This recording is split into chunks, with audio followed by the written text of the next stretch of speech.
everybody, welcome to another episode of the Wolves Fancast and Gully's tactical analysis. I'm here today in honour of International Women's Day and just to show that women can also understand the nonsense that Gully talks about in his tactical analysis. And also women can enjoy football and a bit of Nuno and a bit of Neves and a bit of Neto and Moutinho, Patricio. Happy International Women's Day from the Wolves Fancast team. She's a good one, ain't she? And just as a disclaimer, I do not talk nonsense and don't let her influence your opinion of that. But without further ado, guys, we'll get into the Aston Villa and Wolves 0-0 board draw.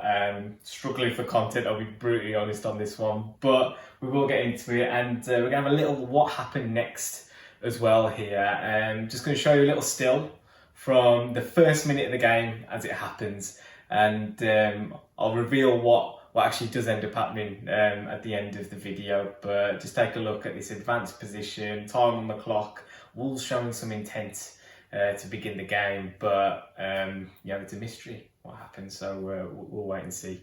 But just to get into some of the things that came out of the game, again we had that little first half versus second half conundrum that never seems to go away, and I just think that while it was a perceived kind of difference between the two halves, if you have a look at kind of where we were taking our touches and that kind of thing, we actually weren't really on the back foot too much. There was intent there. The main difference being in the first half, we were just so lacklustre with our passing. And the unforced errors that we kept making were really detrimental to progressing the ball forward, basically. And as a result, the first half was just a limp effort ultimately. But we'll go into some of the other themes that came about from the game as well. And what I found quite often throughout the game was that the fullbacks and the wingers and their relationship was slightly different on this occasion. Mainly due to the fact that Neto and Traore seem to pick up wider positions. Now, if you have a look at the touch maps of Johnny and Semedo, obviously, generally speaking, with our shape, they are the widest point within the team, and they do tend to hold that width. But a lot of the time, it was more like this. Now, I've spoken a little bit about playing on the same lines, and you should be doing it. And that's kind of the natural way to go about it if you do find yourself out wide with Traore and Neto. But now they've played as these inverted wingers, I just don't think it's getting the best out of them, because you find Traore marooned out on the flank. His natural inclination is still to go inside, and he's got a hell of a lot more distance to cover towards goal if we are, if the defence is set, more bodies in there. And you just see that, he really struggled to have an impact on the game. Neto as well, and had a couple of lung busting runs that over large distances. But when defence was set, when Villa were back in numbers, no real impact at all, because again he was shoveled out wide. And I think Villa they split the pitch in half basically, and then this man here is available to go and overcover, is what I'd say, with extra numbers and help out the defence. And what that means is the ball just ends up getting circulated. And when we've only got Willian Jose as that kind of link man in the centre of the attacking areas, and Traore and Neto are so kind of divorced, we're finding the same trouble that we had when Traore was on the right and Neto was on the left. And I think what we could have done with doing was just switching them over to the natural flanks again, and just attacking the flanks, because we weren't getting any joy through the middle of the pitch whatsoever. Again, a bit of a limitation of the system, but the width really needs to come from the wing backs, I think, rather than the forwards, and we struggle to create chances as a result.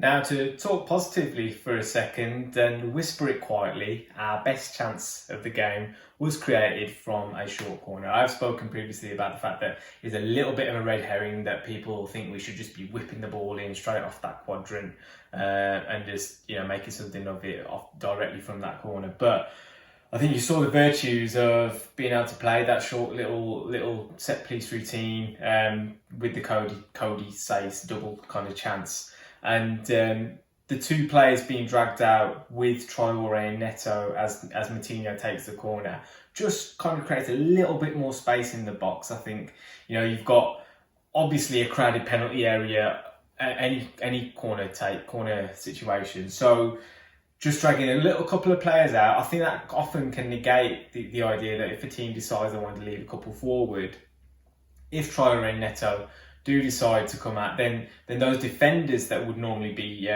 situated in the box will either come out, or you'd have to probably drag someone back from the forward positions to come and manage that, because they don't want someone taking a short corner, being able to drive in the box, go past someone to win a penalty and create a different angle for delivery and whatnot. So we had this situation where we changed the angle slightly. Neto gets it onto a nice little space. Now, within the box itself, you've obviously straight away, you've got Cody, Dendoncker, Sace, Willian, Jose, 4 players in there. That's plenty to kind of get on the end of something, all making different runs. Now, there wasn't necessarily anything specific about the movement that was unique, but that movement to the back post was totally left unmarked by Villa, and maybe it was something they spotted in watching Villa defending set pieces that Cody actually made that run. But when you've got that run around the back post, there's kind of a wider margin for error for Neto to actually hit that, and he puts a really nice ball in, to be fair.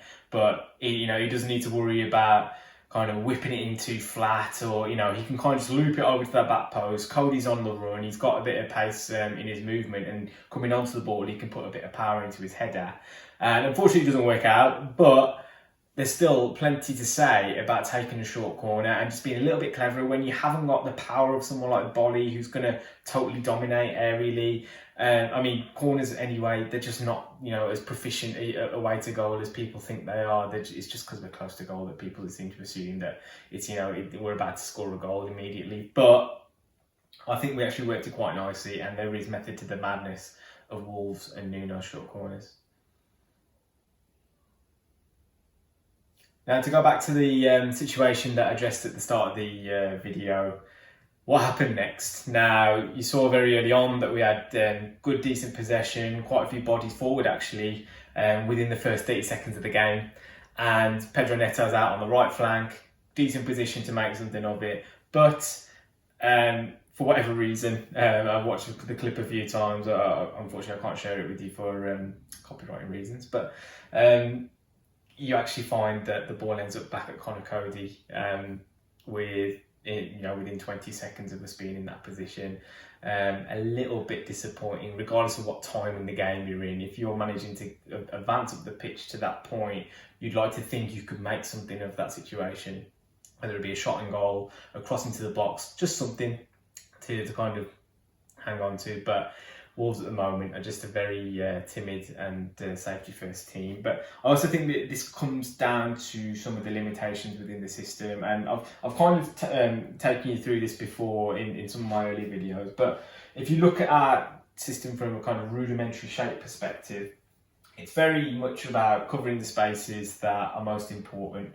Again, the wide areas, really there's only a couple of players that are involved in that kind of line, but our strength is through the centre of the pitch in terms of numbers, kind of almost pointing towards goal in the sense that there's a direct shape that actually is taking place where the point is the most potent part of the attack, and good protection in the defensive areas as well. But what you found in a few situations against Aston Villa as well is where the wing backs were picking up the ball in this kind of space, and you can see straight away that this isn't necessarily how we have to play, but it is the way that we do.